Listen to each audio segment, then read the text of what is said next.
So for those of you who aren't aware, Rockefeller, John D. Rockefeller, created the education system as you now know it. Rockefeller founded something called the General Education Board and ended up heavily investing over $129 million. Well, from the time you're in kindergarten, you're put in education for 8 hours a day. Sounds a lot like the 8-hour work week. In fact, it's exactly the same. 9 to 5, Monday to Friday. So they're training you from the time you're an infant to be a cog in this system, which is why we've combined the workforce with the education system. One is just the training wheels for the other, right? And I want you to think about what it will feel like to know that you lived through one of the most pivotal times in human history with so much at stake, and you weren't a force for good.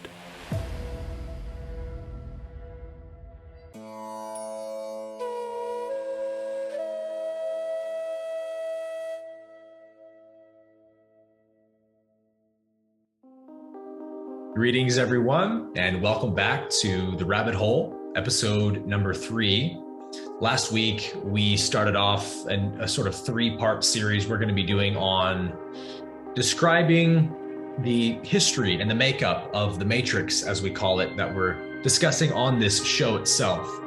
The Matrix being the systems that enslave us unconsciously without our awareness of them, that we have to collectively start becoming aware of if we're going to transcend them and create a better world for ourselves. So last week we did part 1 of that. If you haven't seen that episode yet, definitely pause this video and go watch that on Jeremy's channel, History of the Matrix Part 1. We talked about some of the basic systems of, food, energy, water, shelter, the more obvious systems that have been weaponized as a form of enslavement on humanity. This week we're going part 2 a little deeper into the next 3 systems, 4, 5, and 6 on our list that we've created, and giving you a better idea and a more holistic picture of how these systems have evolved into what they are today. And then we'll be doing a part 3 on this mini series as well next week. So I'm really excited for this today, Jeremy, and ready to get into it with you. Quick little recap. We're going to get right into it. But before we do, we just want to kind of outline the 9 main systems that we're going over in totality in this sub-series. So we have our food, air, water, shelter, and energy, which is kind of our basic needs and survival systems. We've got media, movies, culture, and Hollywood, which is our news and entertainment system. And we've got money supply and banking, which is our monetary system. Those 3 are what we went over in part 1. So if you haven't seen that already, definitely check that out. Then today we're going to be getting into standardized education, which is kind of our workforce, job, and education systems, and institutionalized healthcare, which is our health system, sick care system, however you want to refer to it. And then the third part we're going to get into today is churches, religious books, the Word of God, etc. That's kind of our spiritual or religious systems that we have. And then in part 3, we'll also be getting into the political system, the legal system, and the prison system. So without further ado, we're going to pick right up where we left off. We will be diving a bit into standardized education. I'm going to lay some groundwork, and then Aaron's going to drop some wisdom as well. So I kind of titled this the workforce and job system, but it's also extremely connected to education. And so what I want to convey here is just how interconnected what we now refer to as our college experience is, and the college education system in general, how interconnected that is to feeding this notion of a 9 to 5 and a workforce. All these metrics around employment, we need to keep our populace employed, and all of this stuff, right? Trading your time for money. So let's get into some history here. So for those of you who aren't aware, Rockefeller, John D. Rockefeller, created the education system as you now know it. And I'm going to be kind of outlining why and how he pulled this off, and so that you can understand. And then like I mentioned in last episode, we'll have some resources in the description that you can check out, and we'll also be putting some stuff on the screen. So first things first, Rockefeller founded something called the General Education Board and ended up heavily investing over $129 million. Now, I want you to understand that this was at a time when $129 million was at least worth $1 billion. So that is an insane amount of money. This was in the 30s, right? Yes. So he founded the General Education Board, made a lot of investments funding it's kind of the modern day equivalent of lobbying, into shaping what is now the college and general education system. So many of you probably know Rockefeller as like this business tycoon, or maybe like some of you might know him as like an oil titan. But what he actually did was provide immense amounts of capital to influence key societal systems such as oil and gas, so that would be the energy system, the workforce, and he did that via the Industrial Revolution, which I'll get into, education, and the whole purpose of him infiltrating education was to indoctrinate mass amounts of workers for his factories that I just referenced. Healthcare, where he ran these crazy campaigns we'll get into, basically around propaganda to discredit holistic forms of medicine and replace them with Western medicine. And ultimately, the monetary system itself, because he also had his hands in the Federal Reserve. So I want you to wrap your head around the aggregation of power from one man is, once again, worth studying. I'll just say that. Their family managed to infiltrate energy, the workforce, the education force, healthcare, and then ultimately the monetary system itself. So in order for Rockefeller's investments into revolutionizing the oil and transport industry to pan out in a big way, which it's important that people understand, he owned a company called the Standard Oil Company. And so one of his big objectives was making sure that his investments in his oil company and basically taking over the oil space were extremely successful. And in order for them to pan out in the way that he wanted and needed them to pan out, he needed to make sure to indoctrinate everyone into believing the things that he wanted them to believe. And this man was extremely skilled in propaganda and understanding human nature. So here's how he went about this. He hired people like Frederick T. Gates, which we've talked a bit about when I had Brett Pike on here.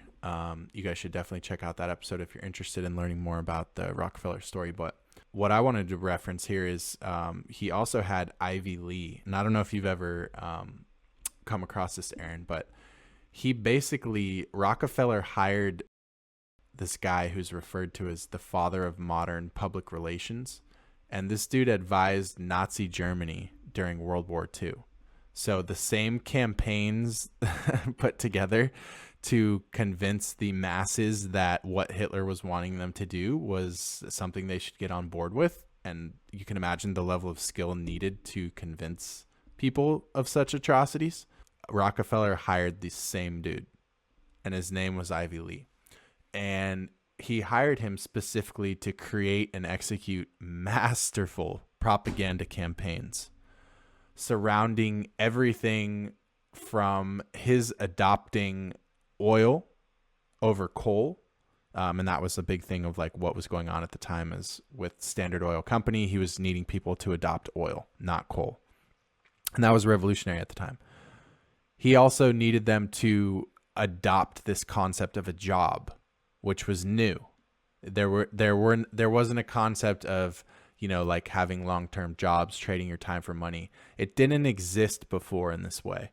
And then a big third piece of this was his newly created kind of education system and curriculum that they were starting to infiltrate, which you just kind of touched on as well.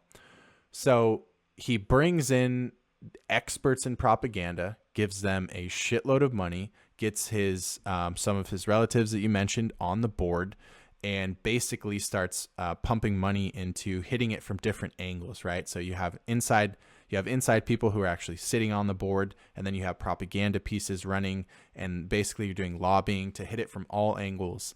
And so this is actually where repetition and memorization based education was created.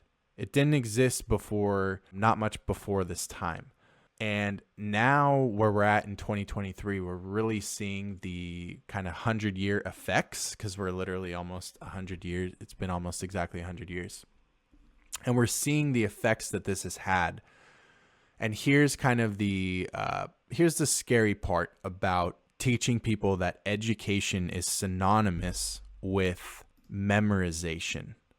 If you can convince people that learning is synonymous with memorization, then all you have to do now is control what the supposed facts or history is that they're taught. And now you've basically managed to catch most people in a matrix that they can't see outside of.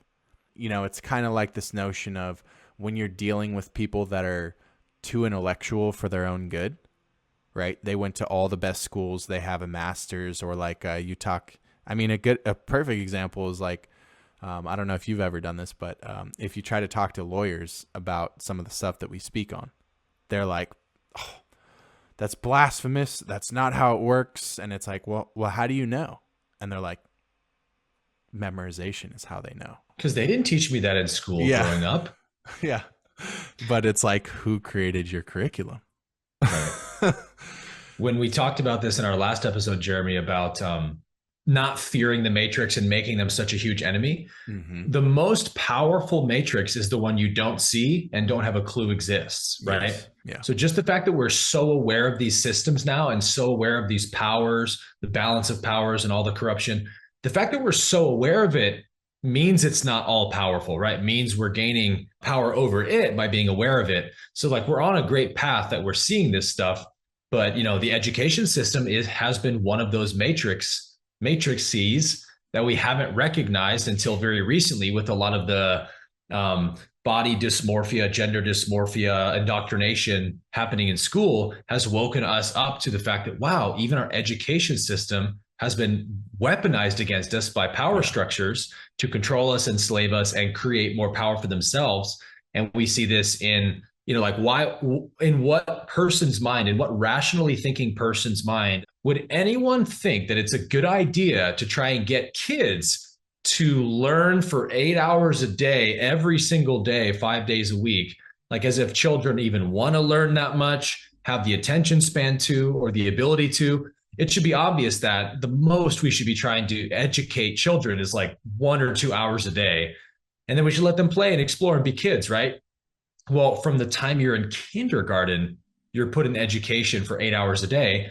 Sounds a lot like the 8-hour work week. In fact, it's exactly the same. 9 to 5, Monday to Friday. So they're training you from the time you're an infant to be a cog in this system, which is why we've combined the workforce with the education system. One is just the training wheels for the other, right? Yes, exactly. And that's beautifully laid out. And it's everything from like how it's very structured, right? Like schools use like a bell system. So like the bells ring every hour to let you know that now you're allowed to go to your next class. Great and point. You're told when you're allowed to eat lunch, and you're told when you can go to the bathroom or not. And it's all a form of programming you into following authority, into not questioning authority.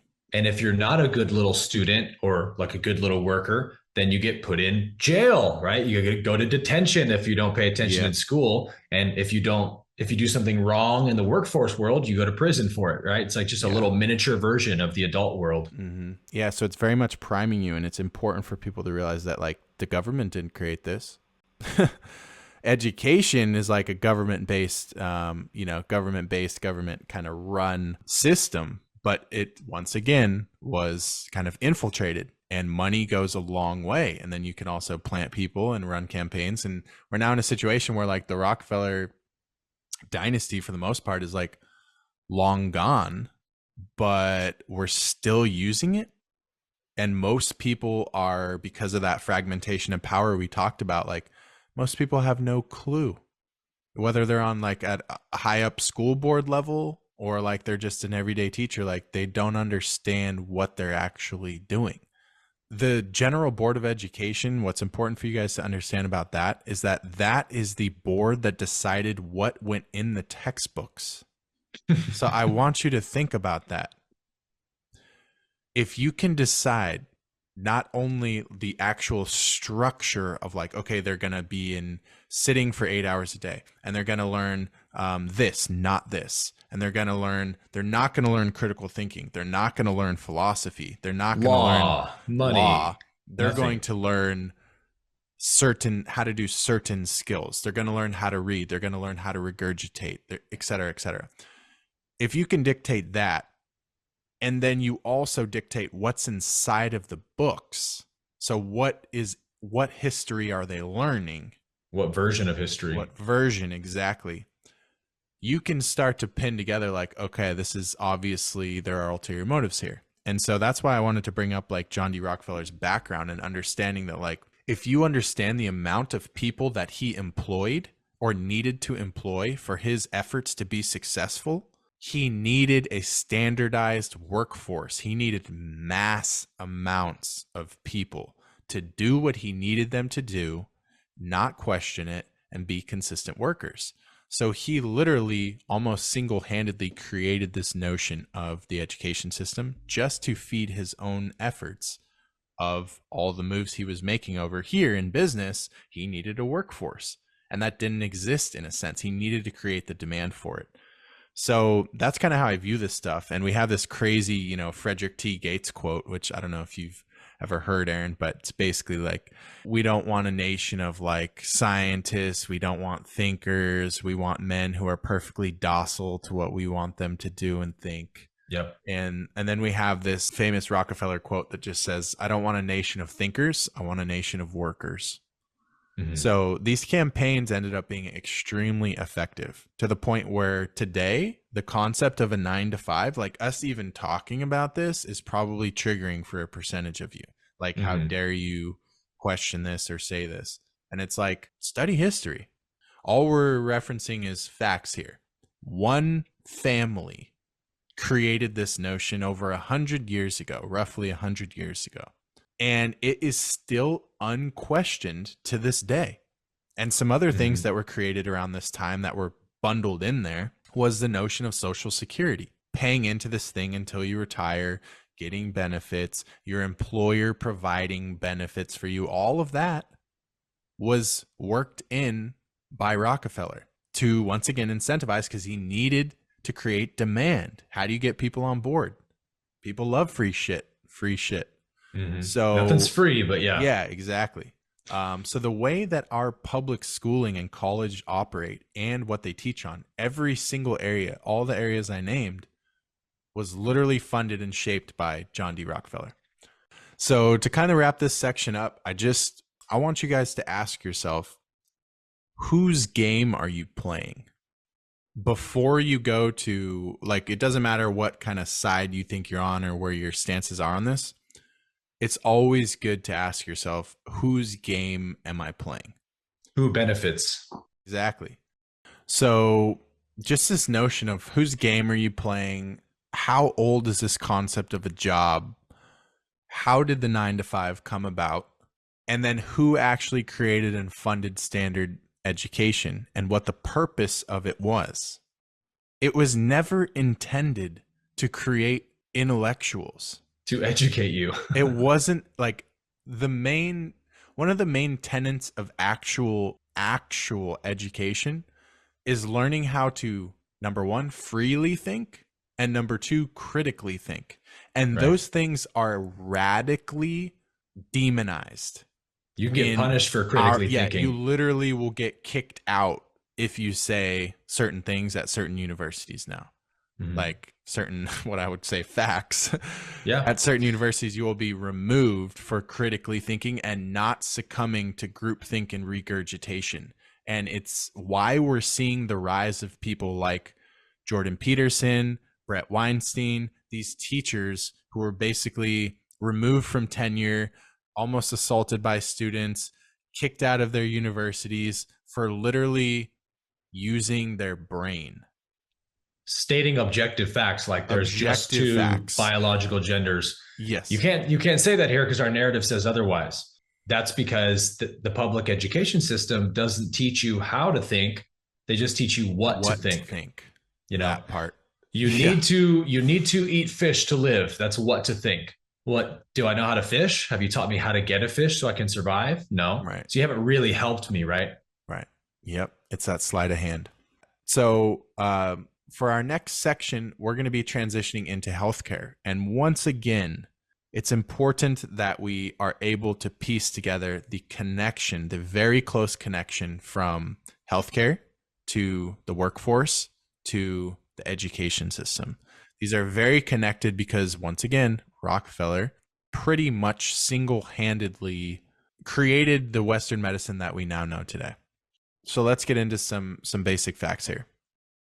Up until 1910, medicine was practiced in a very decentralized way. It's just like all of these other systems. So if you're sensing some themes, the world changed an astronomical amount in the 1910s and the 1920s. During these few decades, I'd really just say like probably 1905 to 1915 or to 1915 if we had to pin it down. There was a revolution unlike we had ever seen in the world. And amidst times of massive innovation and disruption, so much is happening so fast. There's an introduction of so much complexity that it produces an opportunity for a select few who handle chaos and complexity well. Obviously, you also have to have money, power, ability, but that's really how I view this stuff. And we're really at the tail end of this, as it's been a little bit over 100 years now. So once again, medicine had been decentralized up until this time, 1910. Then we have the Flexner Report. And I don't know if you're familiar with that, Aaron, but the Flexner Report basically illustrates what I'm about to explain. So Rockefeller funded this report, and what it did is it took decentralized, more natural, holistic medicine, and it created the first ever medical education system. So up until this time, there was medicine, but there wasn't a curriculum for medicine. Does that make sense? Like the standardization of it. In a short period of time, all of a sudden, we now have a set curriculum of here is what works, here is what doesn't work, here is what's true, here is what isn't true. And this brought about the first new model of centralized medicine. And this was pushed by an immense amount of Rockefeller funding. And he backed propaganda campaigns to discredit things like essential oils, natural remedies, anything that was more like naturopathic, homeopathic, etc. And that got replaced with the introduction of pharmaceuticals. Here's where we have to ask the best question you can always ask. Why? Why did he want to do this? Remember when we were talking about Rockefeller being an oil titan? Let me ask you, Aaron, we'll see what you think. What related to medicine requires petroleum to produce? Related to medicine requires petroleum to produce. I'm not sure I know. Pharmaceuticals. Okay. So just like that, we have the birth of a $1.5 trillion industry. This man is playing some high-level chess. So he's already taken over education. He's got his hands in the Fed and the literal money supply now, banking and all that. He's interjecting himself in healthcare, and he's already established himself. Like oil alone, that alone is like, billionaire status. So, and the education system. Right. And the education, then we got healthcare, et cetera. So why does he want his hands in the healthcare? Why did he go through all this trouble to, promote certain propaganda messages and really make sure that a transition to Western medicine got passed and that there was a demonization heavy of anything natural, holistic, that we're now seeing a reemergence of, right? But it took about 100 years. Reason being, he was positioned to benefit massively from that because of how he was positioned in the oil industry. So all of a sudden, you create a booming industry. Like, just think about it.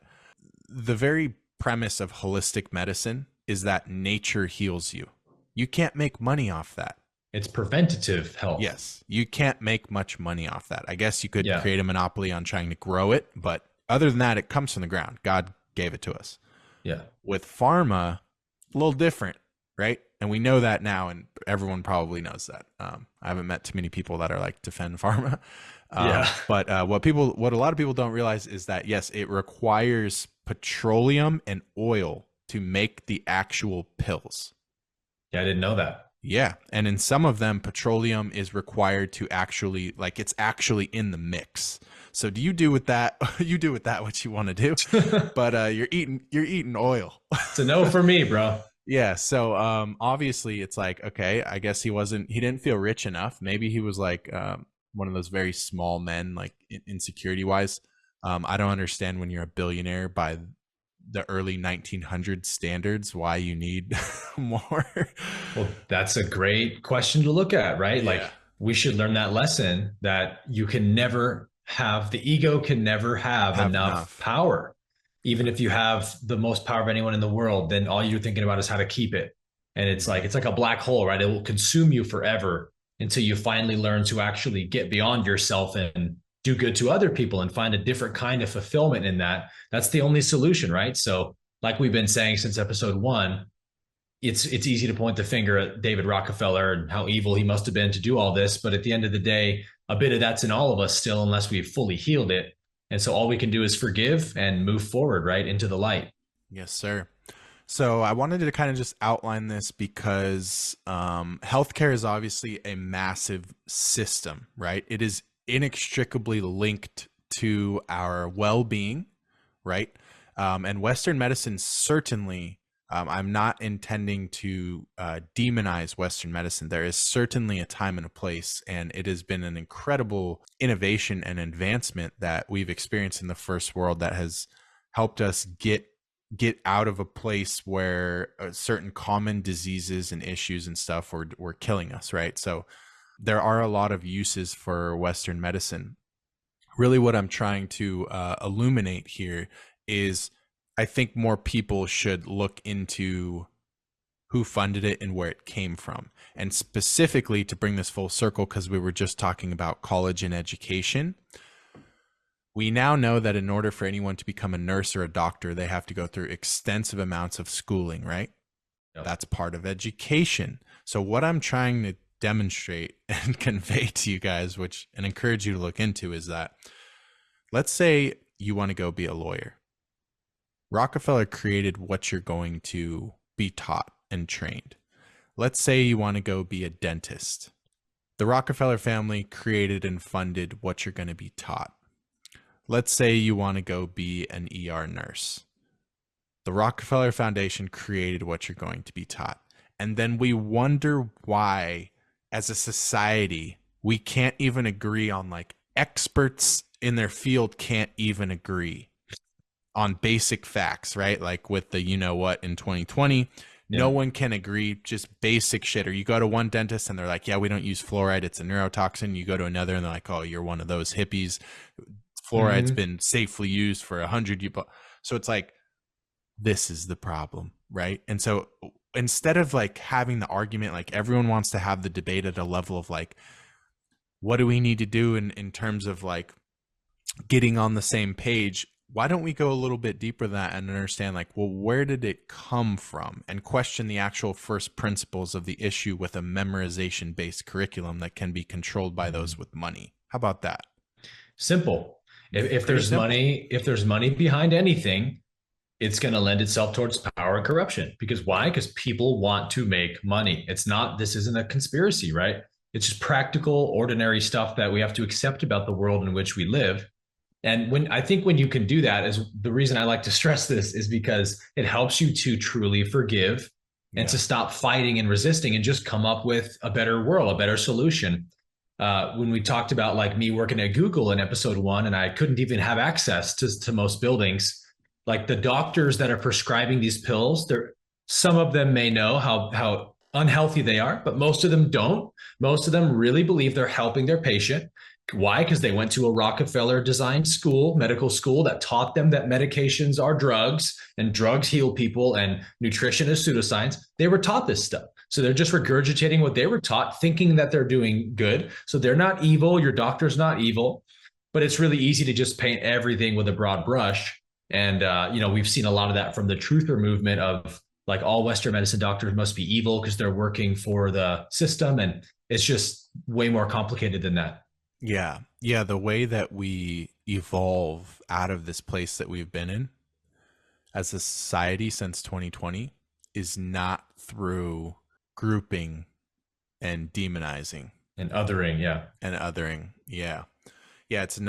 That's not going to get us anywhere. So that's kind of the whole point and why we're being so nuanced with this of like, look, this is what happened, but also like, it's not probably what you thought, and it's not as sinister as you probably thought. And Right. a lot of this is just because of human nature and greed, and those things repeat themselves. As long as we have lower level drives, they're going to repeat themselves. So now we fast forward to 2023.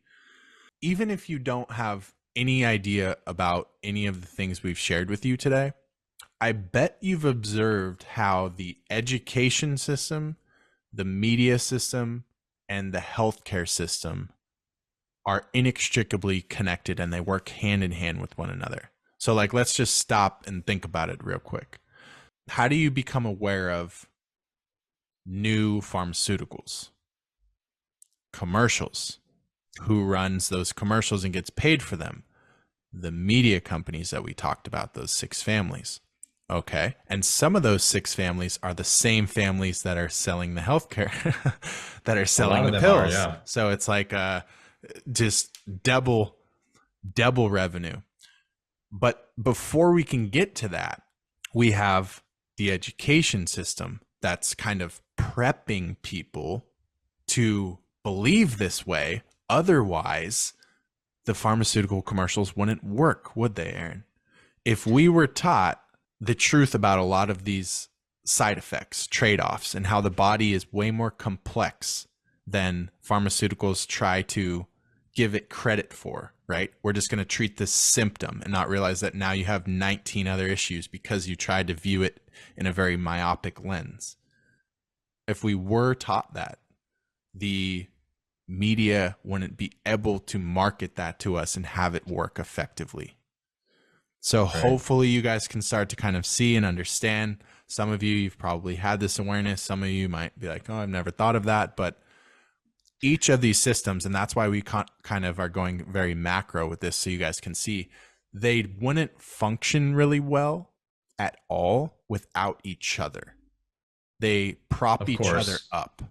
The real solutions lie in getting deeper than blaming any one group of people, family, government, or even system, because they're all interconnected.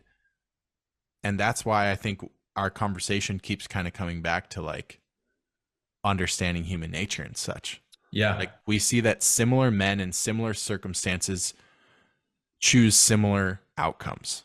Right. They seem to make similar choices. So maybe it's not as simple as your spiritual ego wants to believe, or it's just like, I can't believe they would do that. Yeah. As long as you're still blaming someone, you're not really evolving yet or making change yet. I have friends, like I'm sure you do, Jeremy, where it's like that they literally believe that all of these systems are or were orchestrated by a bunch of Satanists at a round table trying to control them. And it's like every chemtrail in the sky, everything on TV is like, oh, they're trying to control my brain, and they're living in this state of paranoia. And it's like, what greater demonstration of the power over you the system has could that possibly be, right? Yeah. What is why they want this fast-paced society that's just regurgitating whatever CNN tells you to believe or whatever news network it is, because you're not going to slow down enough to actually perceive reality and understand your neighbor and join with people. And and create a sense of unity with your common man.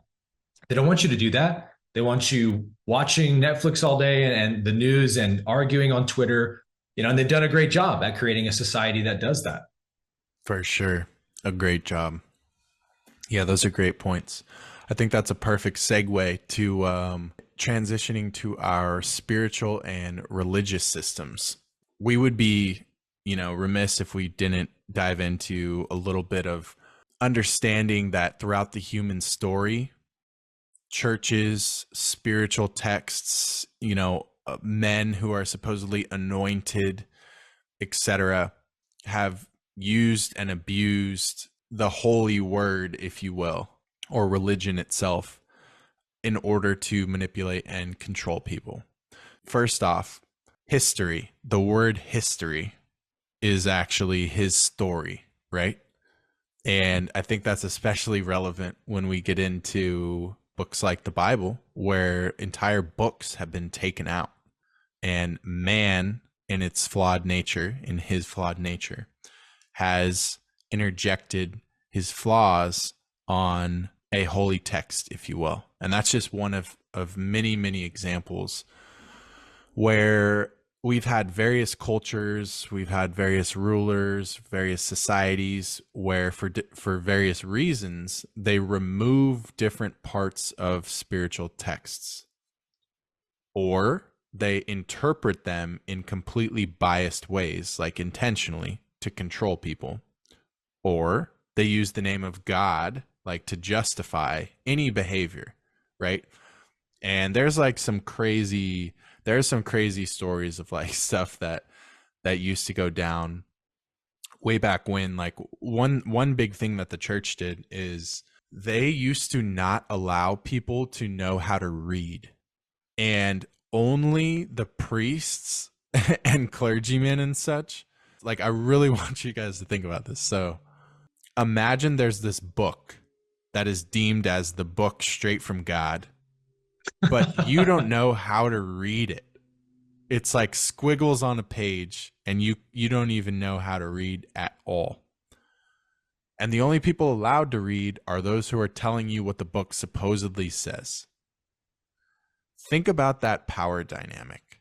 And that is how religion was carried on for a long time. So once again, this is not any sort of dig at religion or the Bible. Me and Aaron have spoke pretty in depth on our stances on that, how much truth is found in the Bible, in God's word. It's much more so a story of history and a story of man. It's yet another example where when we centralize power, i.e. within the church, right? If you were a priest 500 years ago, you were the equivalent of like Andrew Tate today. That's probably a bad example. I mean that in the sense of popularity. Yeah. You were viewed, everybody wanted to be you. Yes. I probably should have used like a celebrity who's not controversial, right? You were Beyonce if 500 years ago you were a priest. And that's fucking crazy. But that was the original like power status grab. Like if you were motivated by like power status, validation, etc., like controlling things, then you were 100% like from a young age, like I'm going into the church and I'm going to work my way up.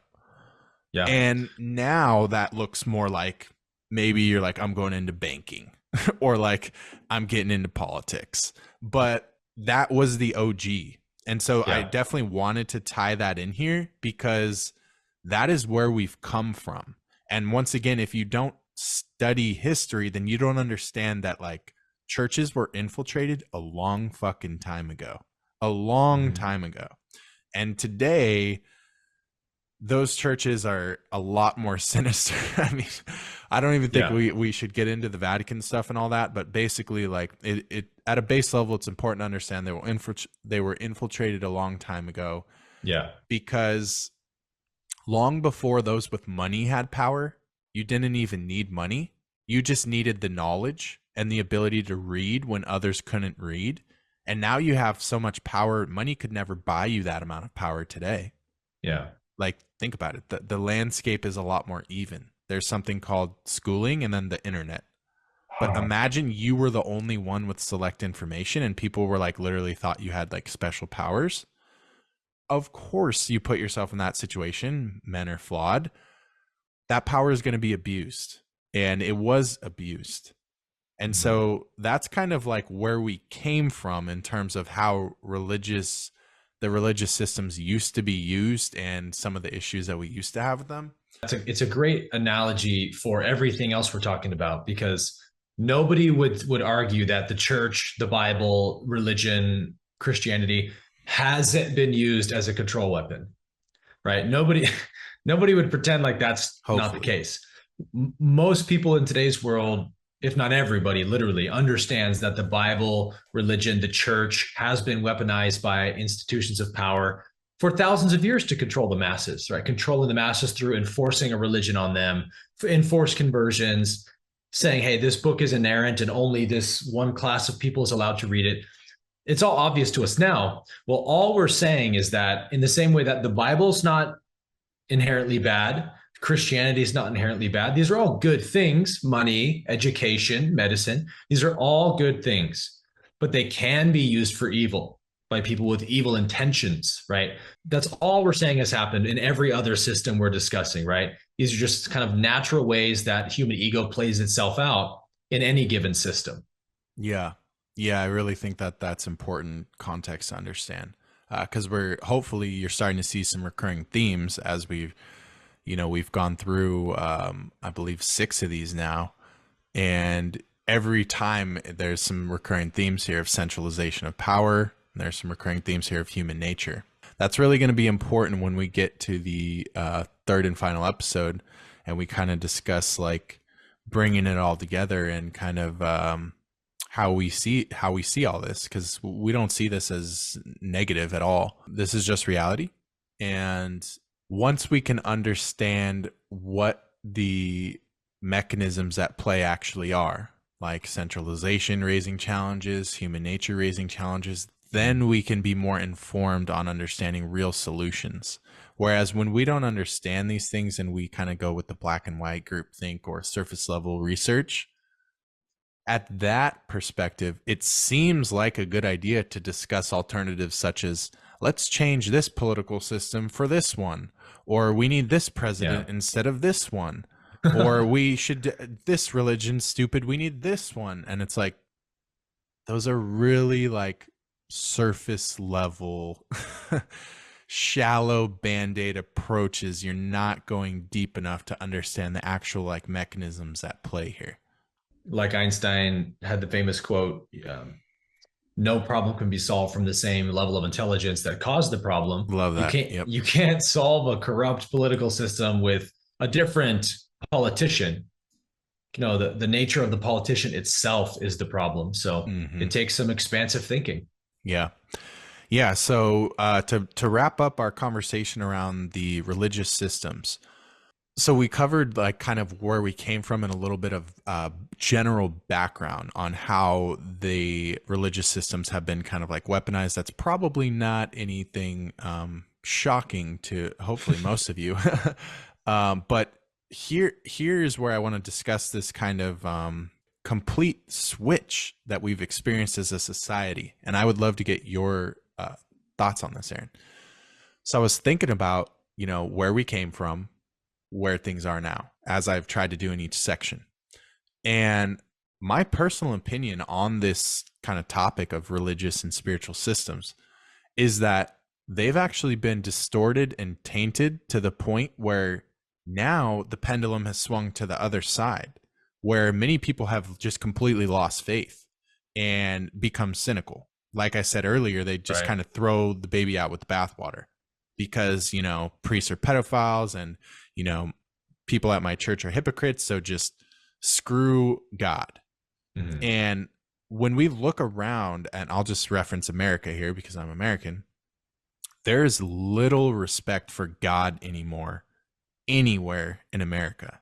Yeah. And many other first world countries like Canada and stuff like that, as you see more like communistic and globalistic ideas taking over, if we think about the past, religion and God was like, if anything, you were getting beheaded if you said you didn't believe in God. Oh yeah. And now, if That's you a quick trip say, to the guillotine back yeah, then. and if you say like Pledge of Allegiance and you say the word God now, like, oh, whoa, you're not allowed to do that. Yeah. And so now, because in the past, religion and God was used as a means to control people, the opposite seems to be occurring today, where there's Pendulum now a swings. war on God and it's being taken out of everything. So Yeah. I kind of my last point here, and then I'll curious to hear your observations on this, is like right now, I think, and that's kind of why I brought up like the Tate thing. I think it's a great example.